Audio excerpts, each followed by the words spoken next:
प्रोनेसिस investor academy के इस brand new video में आप सभी का बहुत बहुत स्वागत है। इस वीडियो में जानेंगे पराग पारेख फ्लेक्सी कैप फंड और पराग पारेख टैक्स सेवर फंड के बारे में। दैट इज इन दोनों फंड्स में इन्वेस्टमेंट करने का क्या फायदा मिल सकता है और साथ ही जानेंगे कि इसमें इन्वेस्टमेंट करने के नुकसान क्या हो सकते हैं। अगर आपको ये वीडियो पसंद आए तो जरूर लाइक एंड शेयर करें और अगर आप पहली बार हमारे यूट्यूब चैनल पे आए हैं तो जरूर सब्सक्राइब करें। सबसे पहले जान लेते हैं पराग पारेख फंड हाउस का इन्वेस्टमेंट स्टाइल या फिर इन्वेस्टमेंट स्ट्रैटेजी क्या है, क्योंकि इसी से हमें पता चल जाएगा कि यहाँ पे हमें अपना इन्वेस्टमेंट करना है या नहीं। यहाँ पर आप पराग पारेख फ्लेक्सी कैप फंड का फैक्ट शीट चेक कर सकते हैं मई 2024। तो सारे डिटेल जो यहाँ पे हैं वो फैक्ट शीट से लिया गया है। उनके वेबसाइट पे आप उनका फैक्ट शीट चेक कर सकते हैं। तो देखिए वैल्यू इन्वेस्टिंग को ये फॉलो करते हैं, क्लियरली इन्होंने मेंशन किया हुआ है। यहाँ पे इनका इन्वेस्टमेंट स्टाइल आपको क्लियरली पता चल जाएगा। देखिए जो भी इनका इन्वेस्टमेंट है उसमें मिनिमम 65% ये इंडियन इक्विटीज में इन्वेस्ट करेंगे, क्योंकि ये इक्विटी फंड है इसीलिए 65% तो इन्वेस्ट करना ही है। इसके अलावा अप टू 35% देखिए यहाँ पे ये ओवरसीज इक्विटी में इन्वेस्ट करेंगे या फिर डेट या मनी मार्केट में इन्वेस्ट करेंगे। इन्वेस्टमेंट स्टाइल जो है इनका ऑलरेडी हमने जाना था, ये लॉन्ग टर्म इन्वेस्टमेंट के लिए जाते हैं, वैल्यू इन्वेस्टिंग के लिए जाते हैं। तो यहाँ पे इन्वेस्टमेंट करने के दौरान स्टॉक्स में ये क्या क्या चेक करेंगे, देखिए क्वालिटी ऑफ मैनेजमेंट चेक करेंगे, क्वालिटी ऑफ सेक्टर चेक करेंगे, return on capital, entry barrier, capital intensity, debt check करेंगे, ग्रोथ प्रोस्पेक्ट्स चेक करेंगे कंपनी का, and of course most important valuation check करेंगे। इनका प्राइस टू अर्निंग रेशियो देखेंगे तो ज़्यादा नहीं रहता है। उसका रीज़न यही है, वैल्यू इन्वेस्टिंग और वेरी हाई ग्रोथ कंपनीज में ज़्यादा इन्वेस्टमेंट इनका नहीं रहता है। और अगर इनका आउटलुक अगर आप देखेंगे ना तो इन्होंने अबाउट 16% कैश में रखा हुआ है, कैश या डेट में। तो मतलब कि ये एक्सपेक्ट कर रहे हैं कि शायद मार्केट गिरेगा तो इन्वेस्टमेंट करेंगे, या फिर जिस तरह का इन्वेस्टमेंट अपॉर्चुनिटी इन्हें चाहिए वो फिलहाल इन्हें नहीं मिल रहा है तो उसका वेट कर रहे हैं, जब मिलेगा तो वो इन्वेस्टमेंट करेंगे। पराग पारेख म्यूचुअल फंड के साथ एक बहुत बड़ा एडवांटेज है, देखिए इनसाइडर होल्डिंग, ये बहुत इंटरेस्टिंग है।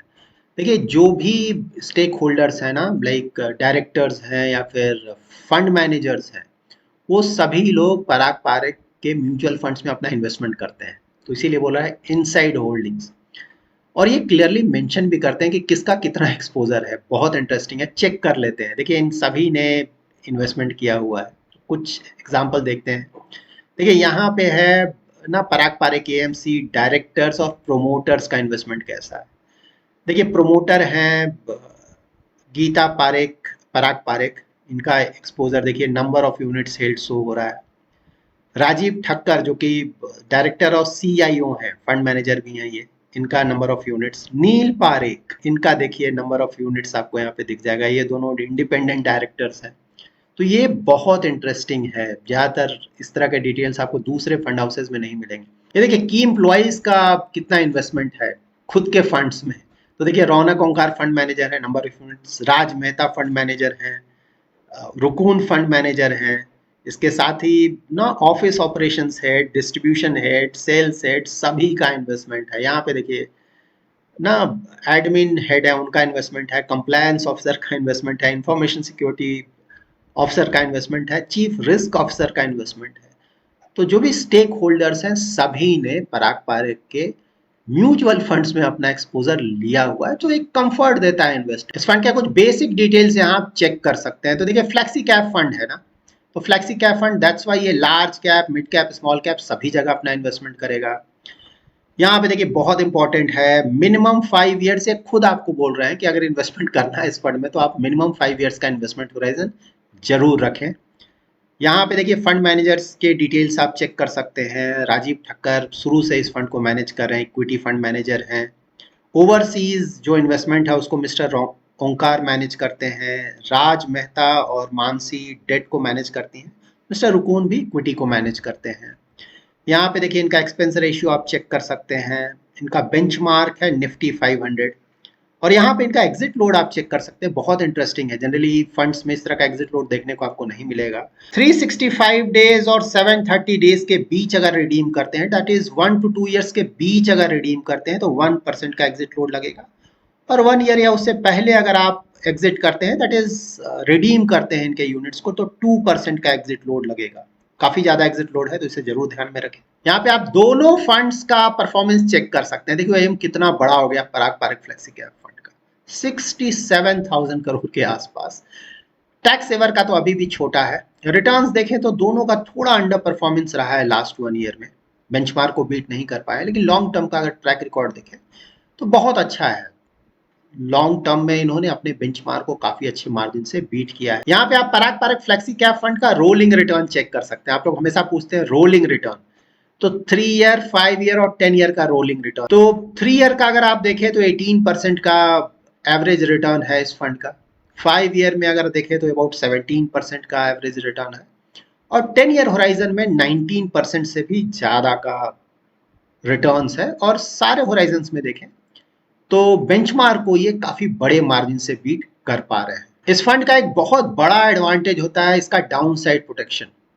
ये देखिए यहाँ पे 3 ईयर रोलिंग रिटर्न देखेंगे ना, तो बेंचमार्क दैट इज निफ्टी 500 -6% से भी ज़्यादा गिरा था। ये फंड पॉजिटिव रिटर्न दे रहा है। अगेन 5 ईयर रोलिंग रिटर्न देखें positive return, again 10 year rolling return देखें तो बहुत अच्छा रिटर्न। तो ये भी इस फंड का बहुत बड़ा एडवांटेज है, डाउन साइड प्रोटेक्शन। यहाँ पे देखिए दोनों ही फंड्स का, आप ऊपर पराग पारक फ्लेक्सी कैप फंड का है और नीचे टैक्स सेवर फंड का है। तो शार्प रेशियो अगर आप देखें तो यहाँ पे शार्प रेशियो थोड़ा कम है as compared to tax saver.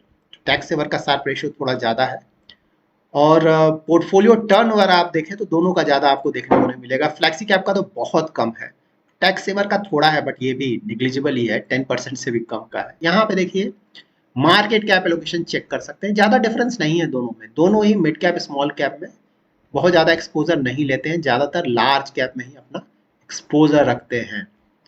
यहाँ पे देखिए पराग पारक फ्लेक्सी कैप फंड का पोर्टफोलियो चेक कर सकते हैं। तो ऊपर देखेंगे तो एक्सपोजर बहुत ज़्यादा है इन स्टॉक्स में, ऊपर के स्टॉक्स में। नीचे के स्टॉक्स में तो काफ़ी कम एक्सपोजर है, लेकिन ऊपर देखिए HDFC, power grid, Bajaj holding, ITC, कोल इंडिया, इनमें PSUs भी आपको काफ़ी मिल जाएंगे। ओवरसीज इन्वेस्टमेंट देखिए यहाँ पे आप देख सकते हैं, अल्फाबेट जो कि गूगल की पेरेंट कंपनी है, Microsoft, Meta that is Facebook, Amazon में भी 14% से भी ज़्यादा का एक्सपोजर है। और आर्बिट्राज और स्पेशल सिचुएशन फंड्स में भी इनका थोड़ा बहुत एक्सपोजर लिया गया है। देखिए यहाँ पे अगर आपको दिखाई दे रहा हो तो फॉरेन इक्विटीज़ में आपको पता है ना, मतलब सस्पेंड कर दिया गया है फिलहाल इन्वेस्टमेंट फरवरी 2022 से, क्योंकि $7 बिलियन का जो लिमिट है हम पहुंच गए हैं। तो जब भी US इक्विटीज थोड़ा गिरता है तो $7 बिलियन जो लिमिट है उससे थोड़ा लिमिट कम होता है, तो थोड़ा बहुत ये और एक्सपोजर ले पाते हैं फॉरेन इक्विटीज में। बट हाँ, फिलहाल बड़ा इन्वेस्टमेंट ये फॉरेन इक्विटीज में नहीं कर सकते हैं। इसीलिए पहले इनका 30% के आसपास का एक्सपोजर हुआ करता था फॉरेन इक्विटीज में, जो कि घटकर अब 14% के आसपास हो गया है। यहाँ पे आप लोगों को हमेशा एक क्लैरिफिकेशन चाहिए होता है आप लोगों को ना, कि जो नया इन्वेस्टमेंट कर रहा है उसको क्या फॉरेन इक्विटी का एक्सपोजर मिलेगा? बिल्कुल मिलेगा, क्योंकि कॉर्पस तो वही है ना। तो आपका जो भी इन्वेस्टमेंट होगा, नया इन्वेस्टमेंट, वो जो ऑलरेडी कॉर्पस है बना हुआ उसी में इन्वेस्ट होगा, और उसमें अबाउट 14% का फॉरेन इक्विटी का एक्सपोजर है, तो आपको भी वो एक्सपोजर मिलेगा। यहाँ पे देखिए टैक्स सेवर का आप चेक कर सकते हैं पोर्टफोलियो ऑलमोस्ट सेम है ना, 76% के आसपास का ओवरलैप है। यहाँ पे सिर्फ क्या है कि फॉरेन इक्विटीज का आपको एक्सपोजर नहीं मिल रहा है।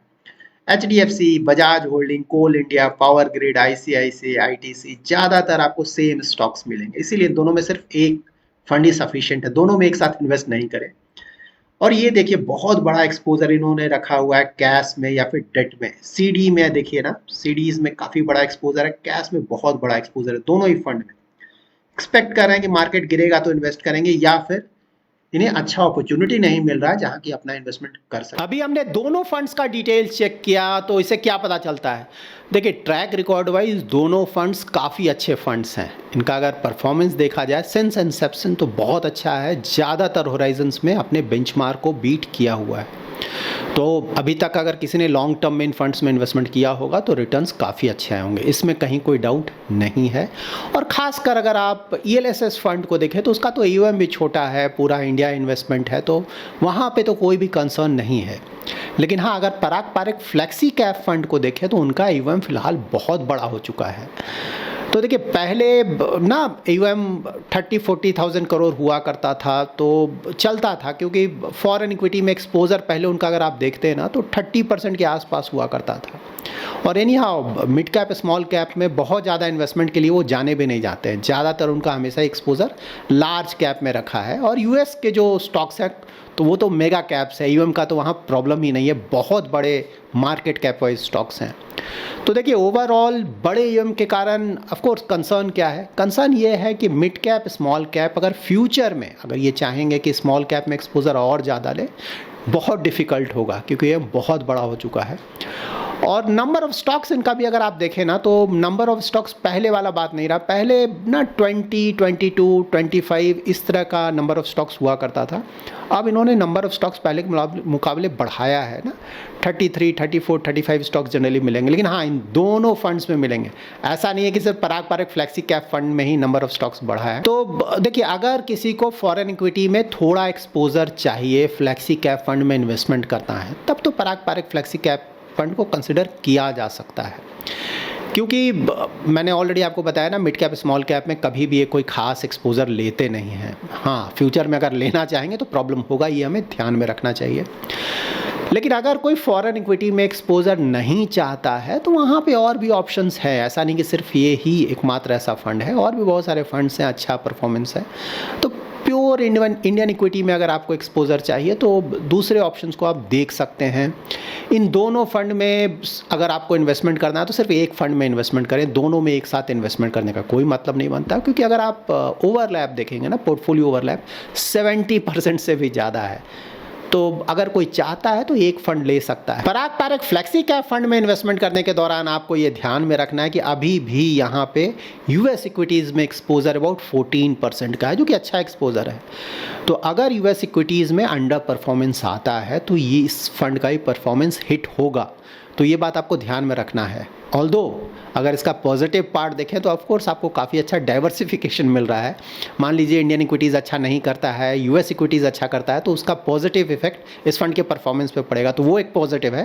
लेकिन हाँ इसका फिर रिवर्स भी है कि अगर US इक्विटीज़ अच्छा नहीं करता है, इंडियन इक्विटी का परफॉर्मेंस ज़्यादा अच्छा रहता है, तो वहाँ पर ये फंड अंडर परफॉर्म करेगा। इस फंड में लॉन्ग टर्म इन्वेस्टमेंट होराइजन के साथ इन्वेस्टमेंट करने का इशू क्या है, ऑलरेडी AUM बहुत बड़ा हो चुका है। तो कोई 10 ईयर्स 20 ईयर्स के इन्वेस्टमेंट होराइजन के साथ अगर यहाँ इन्वेस्टमेंट करने का प्लान कर रहा है तो AUM ना बढ़ता और बढ़ता जाएगा।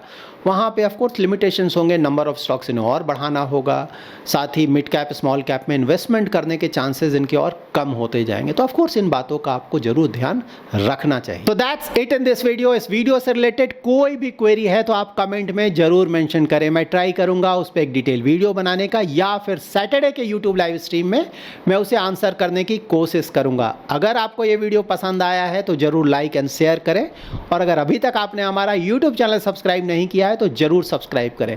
Thanks lot for watching.